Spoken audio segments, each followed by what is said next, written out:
அன்பேசியம்பஸ் வாங்க வீடியோக்குள்ள போகலாம். நான் வந்து இன்றைக்கி வந்து கதிர்காமத்துக்கும் உகந்தை ஆலயத்துக்கும் என்ன ஸ்பெஷல்னு பற்றி ஒரு விளக்கமான வீடியோ போடலான்ட்டு இருந்தேன். ஆனால் உகந்தை ஆலயம் பற்றி வரலாறு பற்றி இன்னும் தான் இருக்குது. அது ஒரு சிறப்பு ரொம்ப நிறைய இருக்குது. அது 2008 பக்தர்களுக்கு வழங்குற வசதியும் அங்கே கூடுதலாக இருக்குது. அதனால் பார்த்திங்கன்னா நம்ம உகந்தை ஆலயத்துக்கு வரலாறு கொஞ்சம் பார்த்துட்டு வருவோம். கடைசி வரைக்கும் வீடியோ பார்ப்போம். உகந்தையும் ஒரு சிறப்பு பெற்ற இடம், அங்கே கடலால் சூழப்பட்ட இடம், நல்ல அழகான இடம். அங்கே போகிறவங்களும் நல்லா சாமியை கும்பிட்டு வரலாம். அதனால் அதையும் கொஞ்சம் பாருங்கள். இப்படி கதிர்காமத்துக்கு போகிறவங்க அங்கேயும் போகலாம். அதனால் இந்த வீடியோ பார்த்தீங்கன்னா உங்களுக்கு விளங்கும் உகந்தை ஆலயம் எவ்வளோ முக்கியமானது, முருகனுக்கு முக்கியமானது அப்படின்னு வரலாறு வாங்க பார்ப்போம். வீடியோக்குள்ளே போகலாம். இங்கே பார்த்தீங்கன்னா நம்ம வந்து ஃபஸ்ட்டு பார்க்கும்போது உகந்தை ஆலயம்னா என்ன? அது பார்த்திங்கன்னா முருகன் ஆலயம்ன்றது தான். முருகன் ஆலயம்னு நீங்கள் கேள்விப்பட்டிருப்பீங்க. சிவபெருமானுக்கு எப்படி நிறைய ஆலயங்கள் இந்தியாவில் இருக்கோ, அது பார்த்திங்கன்னா இலங்கையிலையும் வந்து முருகன் ஆலயங்கள் நிறைய இருக்குது. அதில் ஒரு ஆலயம் தான் உகந்தை ஆலயம். கதிர்காமத்துக்கு நிறைய பக்தர்கள் போகிறாங்க. அந்த சிறப்பை கொண்ட ஒரு ஆலயமாக தான் வல்லம் மூலமாக முருகன் வந்து இறங்கி இங்கே வந்து தஞ்சை புகுந்து ஒரு இருந்த இடமா தான் உகந்தை சொல்லப்படுது. உகந்தையில் பார்த்தீங்கன்னா நிறைய பக்தர்கள் பார்த்திங்கன்னா கதிர்காம காலத்தில் வந்து போகிறது ஒரு தரிப்பிடமாக அதை பயன்படுத்துறது நிறைய விஷயங்களும் அது வந்து பயன்படுது. அங்கே நடக்கிற ஒவ்வொரு ஆடிப்புற உற்சவத்துலேருந்து கார்த்திகை உற்சவத்துலேருந்து முருகன் பிறந்த நாளை கொண்டாடுறது எல்லா விழாக்களும் மிகவும் சிறந்த முறையில் அங்கே கொண்டாடப்படுது. பார்த்திங்கன்னா நீங்களும் போனீங்கன்னா அங்கே பார்த்தீங்கன்னா கடல் இருக்குது, கல் இருக்குது, அது மேலே உட்காந்து அழகாக செல்ஃபி ஃபோட்டோ எடுக்கிறதுலேருந்து கடலில் போய்ட்டு குளிக்கிறதுலேருந்து நிறைய விஷயங்கள் நீங்கள் செய்யலாம். அங்கே குப்பை போடாமல் இருக்கிறது ரொம்ப நல்லது. ஏன்னா பார்த்தீங்கன்னா குரங்குகள் ரொம்பவே வருது. அங்கே உள்ள மக்கள் பார்த்திங்கன்னா குரங்குகளுக்கு தீனி போட்டு செய்கிறனால தீனியை வந்து குரங்குகள் வந்து தின்னா பரவாயில்ல. ஆனால் அந்த இடம் அவங்க தங்குற இடங்களில் வந்து தேவையில்லாத வேலையை செய்கிறனால குரங்குகளுக்கு மட்டும் தீனியை போடாமல் இருந்தால் சரி.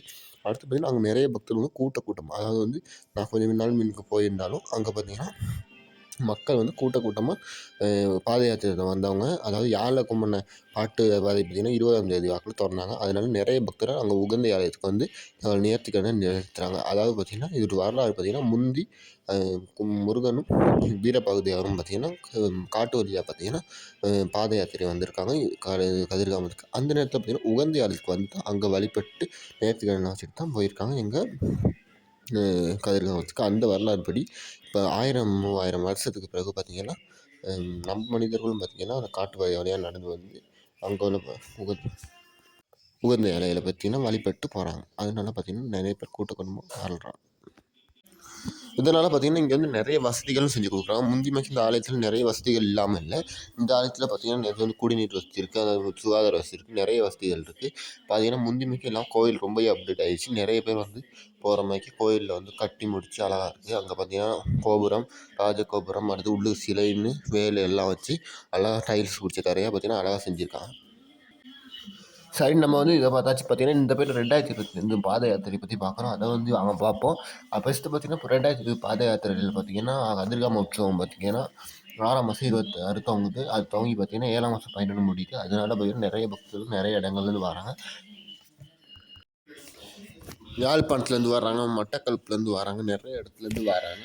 இதனால் பார்த்திங்கன்னா மக்கள் வந்து அது இந்த உகந்தை ஆலயத்தை வந்து எப்படியும் தவறாமல் பின்பற்றி தான் போக வேண்டிய நிலைமை இருக்குது. ஏன்னா இங்கே பார்த்திங்கன்னா நிறைய பேர் வந்து தங்குறதுக்கு காரணம் அடுத்தலாம் போகிறது வந்து காட்டு வழி பாதை யாழக்குமரன்னு. அதனால் அதெல்லாம் தாண்டி போகணுன்னா ஃபஸ்ட்டு முருகன்ட்டு அருள் வேணும். ஓம் சிவாய நமகமைக்கு ஓம் முருகான்னு சொல்லிட்டு போகிறதுக்கு ஃபஸ்ட்டு வந்து ஒரு முருகன்ட்டு காப்பு கட்டுற மாதிரிக்கும் உகந்தை ஆலயத்தில் காப்பு கட்டிட்டு தான் மக்கள் வந்து போவாங்க. காட்டுப்பாதை இருக்குது. அதனால தான் இங்கே வர்றாங்க. பார்த்திங்கன்னா இந்த பையனும் நிறைய 10,000க்கும் மேற்பட்ட பக்தர்கள் வந்ததாக நான் வந்து யூடியூப்பில் சொன்னவங்க பேச்சை வச்சு சொல்கிறேன்.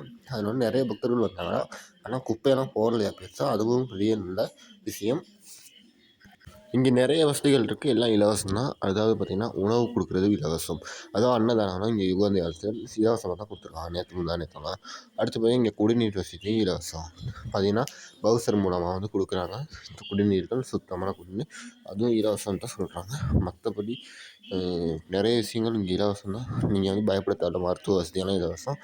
உங்களுக்கு பாதுகாப்பு ஆபத்தாக பக்கத்தில் காட்டுப்பாதையெல்லாம் இருக்கனால ஆபத்து இருந்தாலும் உங்களை காப்பாற்றுறதுக்கு ரெஸ்கியூ டீமெல்லாம் இருக்காங்க. அதனால் பயப்பட தேவை. இங்கே பார்த்திங்கன்னா வரலாறு